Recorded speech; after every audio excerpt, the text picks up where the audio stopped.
नमस्कार. मालिकेच्या आजच्या भागामध्ये सर्वांच्या समोर येणार आहे की ही सायली जी आहे तीच प्रतिमाची मुलगी आहे आणि ते कसं येतं, पूर्णाजी कोणते पुरावे देते हे आपल्याला या व्हिडिओमध्ये पाहायला मिळणार आहे. पूर्णाजी त्याचबरोबर रविराज यांनी प्रियाची धुलाई तर केलेली आहे. रविराजने तर सर्वांच्या समोर प्रियाचं अक्षरशः थोबाड फोडलेलं आहे, तिच्या कानाखाली वाजवलेली आहे. तर पूर्णाजीने प्रियाला सर्वांची माफी मागायला लावलेली आहे, गणपती बाप्पाची माफी मागायला लावलेली आहे. हे सर्व आपल्याला या व्हिडिओमध्ये पाहायला मिळणार आहे. नक्की आता प्रियाने काय गोंधळ घातलेला असतो, हे सगळं कशामुळं होतं ते आपल्याला या व्हिडिओमध्ये पाहायला मिळेल. त्यासाठी हा व्हिडिओ शेवटपर्यंत पहा. तर पूर्णाजी त्याचबरोबर घरातील सर्वजण बाप्पाची आरती करत आहेत आणि सर्वजण खूप खुश आहेत, कारण सायली, प्रतिमा आणि रविराज तिघं एकत्र आलेले आहेत आणि ते आरती करत आहेत. त्याचवेळी प्रियाला मात्र खूप राग आलेला असतो. तिला ही गोष्टच सहन होत नाही की हे सगळं काय चाललंय. ती उठून येते आणि पाहते तर सायली ही रविराज आणि त्याचबरोबर घरातील सर्वांबरोबर तिथे पूजा करत आहे. ही गोष्ट काही तिला सहनच होत नाही, कारण हे सगळं जे झालेलं असतं ते फक्त आणि फक्त सायलीमुळं झालेलं आहे हे तिच्या लक्षात येतं आणि ती धावतच सायलीच्या अंगावर येते आणि सायलीच्या हातामध्ये आरतीचं ताट असतं, तबक असतं आणि ते सायलीच्या हातातून हिसकावून घेते. सायलीच्या हातातून ती तबक हिसकावून घेत असते. तेव्हा घरातील सर्वांना खूप राग आलेला असतो आणि प्रियाचं हे जे वागणं आहे ते कोणालाच पटत नसतं, कारण आरती चालू आहे, घरातील सर्वजण आरती करत आहेत आणि हे सगळं काय होऊन बसलेलं आहे, हे कशामुळे झाले हा प्रश्न सर्वांना पडलेला असतो. सगळेजण पाहत असतात आणि प्रिया अगदी वेड्यासारखी वागत असते. तिचा मूर्खपणा हा चालूच असतो. तिला खूप राग आलेला असतो आणि तिच्या मूर्खपणामुळेच आता सर्वांच्या समोर एक भयानक गोष्ट येणार असते. तेव्हा रविराज पाहत असतो. प्रतिमाला त्रास होत असतो. प्रतिमाला त्या ज्वाला तिच्या तोंडावर येत असतात, त्याचा खूप त्रास होत असतो. सायली इकडे प्रियाला कन्व्हिन्स करत असते, अगं प्रिया असं नको करू, तुझं चुकतंय, तुझ्या लक्षात येते का, हे सगळं काय झालेलं आहे, कळतंय का तुला, असं म्हणत सायली प्रियाला बोलत असते, प्रियाची समजूत घालत असते. असं चुकीचं वागू नको असं सांगत असते. पण प्रियाच्या डोक्यात काही घुसत नसतं. तिने आरतीचं ताट ओढून घेतच असते. सायली तिला म्हणत असते, अगं एवढी आरती तरी होऊ दे ना, नंतर बघूया आपण, नंतर करूया. पण प्रिया मात्र ऐकायला तयारच नसते. प्रियाचं एकच असतं की मला आरती करायची आहे, माझ्या आईबाबांसोबत तू आलेली आहेस, तू माझा मान तो हिसकावून घेतलेला आहे, त्यामुळं काहीही झालं तरी तो मान माझाच आहे आणि मी तुला तो देणार नाही, असं तिचं म्हणणं असतं.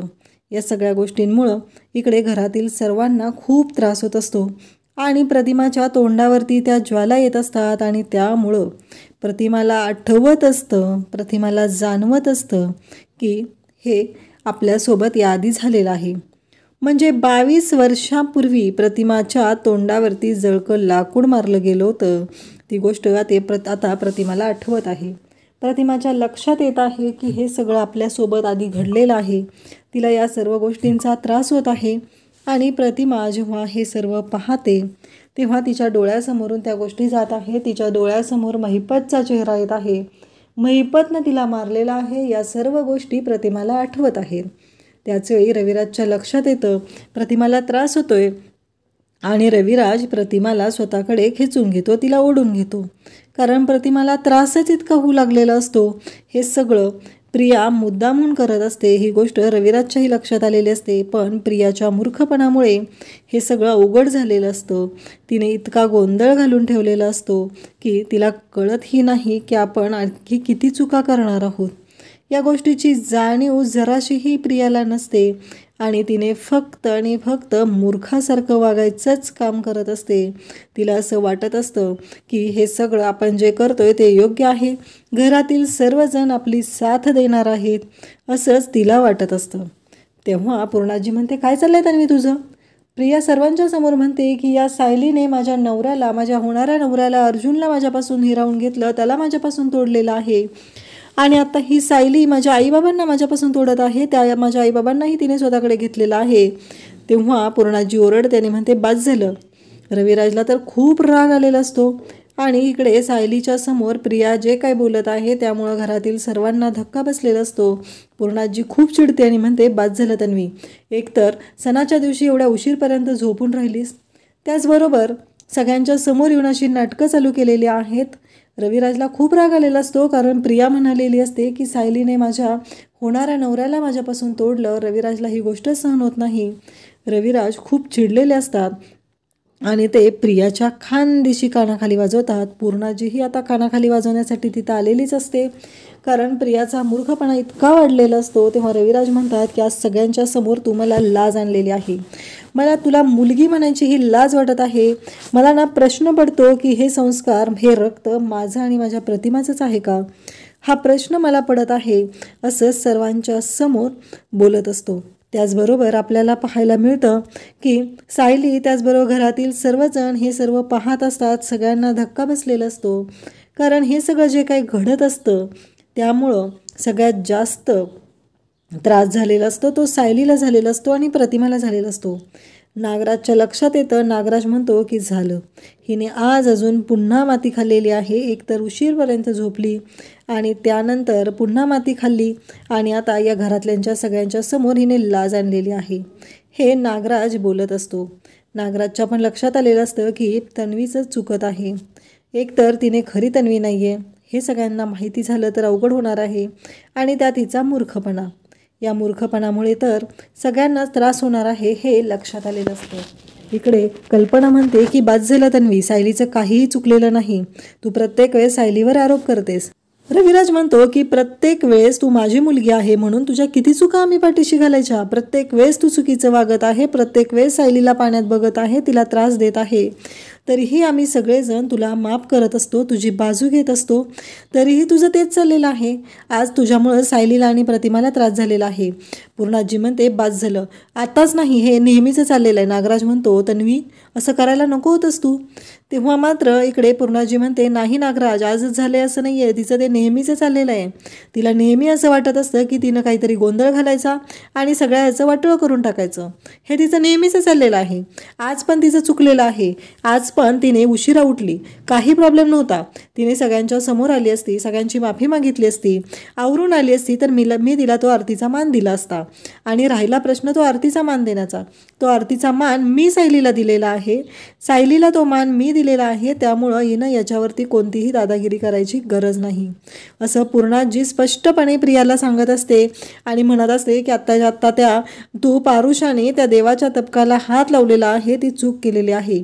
आत्ताच्या आत्ता गणपतीची माफी मागायची, बाप्पाची माफी मागायची, तुझं चुकलेलं आहे, ही गोष्ट तू मान्य करायची आहे आणि जे काय गोंधळ घालून ठेवलेले आहेत ते निस्तरायचे आहेत. एवढं सगळं आता पूर्णाजी प्रतिमा सर्वांच्या समोर, सगळ्यांच्या समोर प्रियाला सांगत असते.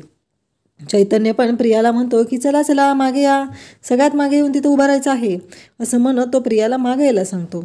आता रविराज, प्रतिमा त्याचबरोबर सायली पुन्हा आरतीसाठी उभे राहतात, कारण अश्विन, अर्जुन यांचं म्हणणं असतं जे झालं ते झालं, कारण बाप्पा आलेले आहेत घरी, आज आपल्या वाद नको, जे झालं ते झालं, चुकून झालेलं आहे असं म्हणूया आणि आपण सगळेजण ह्या गोष्टी सोडून देऊया, असं सगळ्यांच्या समोर ते सांगत असतात. त्यानंतर आपल्याला पाहायला मिळतं अश्विनही तेच म्हणतो. प्रियाला आता सर्वांच्या मागं उभं केलं जातं आणि आरती सुरू होते. पुन्हा प्रतिमा त्याचबरोबर रविराज आणि सायली तिघंजण आरती करू लागतात. बाप्पाची आरती संपन्न होते आणि त्यानंतर इकडे प्रिया पाठीमागं उभी असते. तेव्हा नागराज मात्र प्रियाला म्हणत असतो की आत्ता परत माती खाल्लेली आहेस तू, एकतर उठली नाहीस आणि ह्या सगळ्यांच्या समोर हे सगळं बोलायची काही गरज नव्हती, चुका तू करतेस आणि त्याचे परिणाम भोगावे लागतात ते आम्हाला, असं नागराज तिला बोलत असतो. आता हे जे मूर्खपणा केलेला आहे ना, त्याच्यामुळे एक गोष्ट लक्षात ठेव, काहीही झालं तरी तुझी चूक केलेली आहे, त्या चुकीची शिक्षा ही तुला होणारच आहे आणि मी तुझं थोबाड फोडील. त्यानंतर प्रिया किचनमध्ये येते, सायली किचनमध्ये असते. प्रिया म्हणते की आज पण असंच झालेलं आहे, माझ्या आरतीचा मान तुला मिळालेला आहे, असं ती प्रिया सायलीला बोलत असते. तेव्हा सायली म्हणत असते तू उठून आली नाहीस म्हणून हे सगळं झालं, तू उठून आली असती, लवकर आली असती, वेळेवर आवरलं असतं तर हे सगळं घडलंच नसतं, असं सायली बोलून दाखवत असते. त्यानंतर आपल्याला पाहायला मिळतं की प्रिया तिला विचारते, मला सांग सायली, नक्की काल काय झालं होतं गं, म्हणजे मी तुला दूध दिलं आणि त्यानंतर काय झालं. मग सायलीच्या लक्षातच येत नाही आहे की प्रिया नक्की काय बोलते ते, आणि मग सायली म्हणते की अगं तुला कोणाचा तर फोन आलेला, तू गेली होतीस आणि तेवढ्यातच प्रतिमात त्यांना ठसका लागला. मग विबलने पाणी आणून दिलं. प्रतिमात त्यांना पाणी दिलं. तोपर्यंत ग्लास आम्ही ठेवले होते. नंतर मग आम्ही ते दूध पिलो. त्यावेळेस प्रिया म्हणते कसं आहे माहिती आहे का, चुकून मला असं वाटतंय की माझ्याच ग्लासमध्ये जायफळ जरा जास्त पडलं होतं, त्यामुळे मला झोप लागली. सायली म्हणते की एक गोष्ट लक्षात ठेव, मसाला दूध बनवताना तो मसाला जर तू ॲड केला असशील तर पुन्हा दुधात जायफळ घालायची गरज पडत नाही, एवढं तुझ्या लक्षात असू दे. हे सगळं प्रियाला आता सायलीने आठवण करून दिलेले असते. तेव्हा प्रियाला आठवतं, म्हणजे त्या प्रतिमाला ठसका लागला आणि त्या प्रतिमाने ग्लास बदलला असलं तर झालेलं आहे हे प्रियाच्या लक्षात येतं. म्हणजे ही प्रतिमा प्रत्येक वेळेस एकमेकींच्या मदतीला धावून का जात असतात ह्या दोघीजणी, हा प्रश्न आता प्रियाला पडलेला असतो. आणि प्रियाला सायली म्हणते की मला एक कळत नाही आहे, साधा प्रतिमात त्यांना ठसका तर लागला होता, मग तू एवढा का विचार करते आणि एवढं खोदून खोदून का विचारतेस. तेव्हा सायलीला प्रियाचा आता संशय आलेला असतो, म्हणून सायली तिला प्रश्न विचारत असते.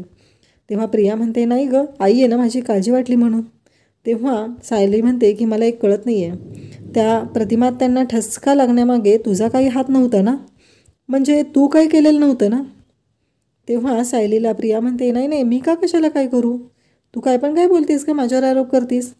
तेव्हा सायली म्हणते की नाही, तुझा काय कसं आहे माहिती आहे का, भरोसा नाही देता येत ना, तू कोणत्या वेळी कशी वागशील, काय करशील, काही सांगता येत नाही, म्हणून मला असं वाटलं, म्हणून मी तुला विचारलेलं आहे. आणि विचारलंच आहे ना फक्त, एवढं काय त्याच्यामध्ये, असं सायली म्हणते. तेव्हा प्रियाला मात्र राग आलेला असतो. प्रियाला ह्या गोष्टी पटत नसतात. प्रियाचं असं म्हणणं असतं की नाही, काहीही झालं तरी ह्या सायलीमुळं आणि या प्रतिमामुळं गोंधळ झालेला आहे, नाहीतर रात्री तो दुधाचा ग्लास मी बरोबर दिला होता, मला फोन यायची काय गरज होती बरं, कोणाचा फोन आला मला, म्हणून हे सगळं झालं, असा विचार आता प्रिया करू लागलेली असते. त्यावेळेस सायली म्हणते चला आवरायचं आहे आता बाकीच्या गोष्टी, झाला आहे तुमचा गोंधळ घालून. तेव्हा प्रिया म्हणते की हो, माझ्यामुळं सगळा मूड सगळ्यांचा स्पॉईल झाला. सायली म्हणते मूड नाही स्पॉईल झाला कोणाचा, तुझ्याबद्दल राग आला सगळ्यांना. आणि सायली तिला तिची लायकी वारंवार दाखवून देत असते. त्यानंतर आपल्याला पाहायला मिळतं की इकडे अर्जुन त्याचबरोबर सर्वजण असतात, पेढे आलेले असतात, सगळे एकमेकांना पेढे देत असतात.